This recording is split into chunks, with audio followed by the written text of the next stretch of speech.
Medical science کی ترقی کے بعد دنیا پر یہ حقیقت بھی آشکار ہوئی ہے کہ روزے کا حکم انسانوں پر اللہ سبحانہ تعالیٰ کا بہت بڑا احسان ہے۔ اللہ تعالیٰ نے روزے میں بہت سی بیماریوں کا شافی علاج پوشیدہ رکھا ہے۔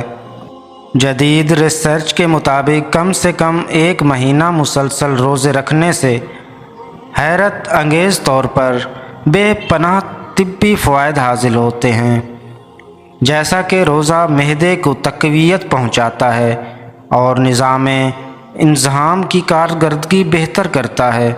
روزہ خون سے فاسد مواد ختم کرتا ہے، خون کی کمی دور کرتا ہے اور بلڈ پریشر کو کنٹرول کرنے میں نہایت مفید ہے۔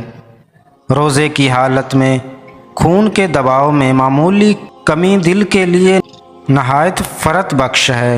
روزہ کولیسٹرول کی فاضل مقدار ختم کر کے کولیسٹرول لیول کو معمول پہ لانے کا مفید ترین ذریعہ ہے۔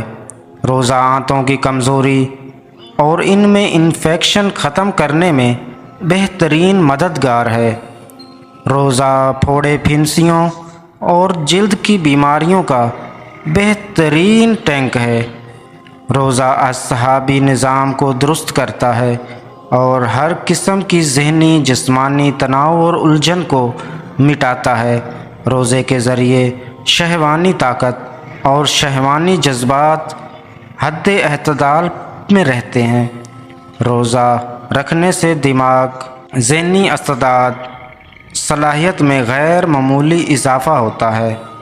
ان سب طبی فوائد کے باوجود روزے صرف اور صرف خالصتاً اللہ سبحانہ تعالیٰ کا حکم پورا کرنے کی نیت سے رکھیے۔ باقی تمام طبی فوائد کو اصل مقصد نہ بنائیں، یہ فوائد خود بخود حاصل ہو جائیں گے انشاءاللہ۔